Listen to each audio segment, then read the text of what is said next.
criticisms of Vice President Cheney is that he has expanded the power and influence of the office, and that with the Bush-Cheney presidency, the power of the executive has been expanded beyond perhaps that which is good for a country that wants to make sure that we don't have an imperial presidency.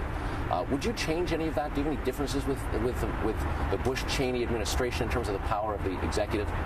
Well, again, as I tried to explain last night, our executive branch will know what our job is. We have the three very distinct branches of government.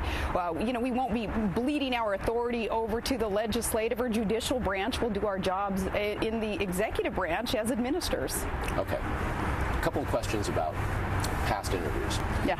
Last night, when we were in the spin room and people came flowing in there, and one of the questions that a lot of folks said was, okay, where was the Governor Palin in Katie Couric's interview that just debated and arguably defeated Joe Biden in a vice presidential debate? There's been some criticism, as I know you know. What happened? Go ahead, explain. Well, okay, I'll tell you, honestly, the Sarah Palin in those interviews was a little bit annoyed because it's like, man, no matter what you say, you're going to get clobbered. If you choose to answer a question, you're going to get clobbered on the answer. If you choose to try to pivot and go on to another subject that you believe that Americans want to hear about, you'll get clobbered for that too. But in those Katie Couric interviews, I did feel that there were a lot of things that she was missing in terms of an opportunity to ask what a VP candidate stands for, what the values are represented in our ticket. I wanted to talk about Barack Obama increasing taxes, which will lead to killing jobs. I wanted to talk about his proposal to increase government spending by another $1 trillion.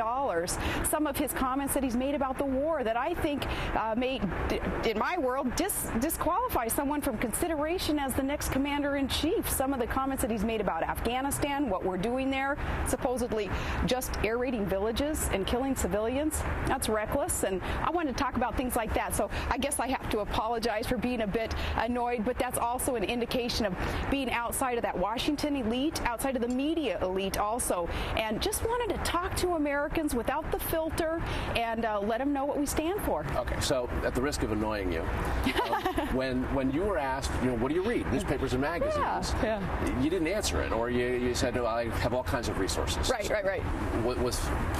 What do you read? I read the same things that other people across the country read, including the New York Times and the Wall Street Journal and the Economist, and some of these publications that we've recently even been interviewed through up there in Alaska because of everything that we're doing with oil and gas. A lot of the investment publications especially are interviewing us, asking us, how are we being so successful up there in contributing to our nation's steps towards energy independence? So my response to her, I guess it was kind of flippant, but I was sort of taken aback. Like, the suggestion was, you're way up there in a faraway place in Alaska. Do you know that there are publications in the rest of the world that are read by many? And I was taken aback by that because, I don't know, the suggestion just was a little bit of perhaps we're not in tune with the rest of the world. Well,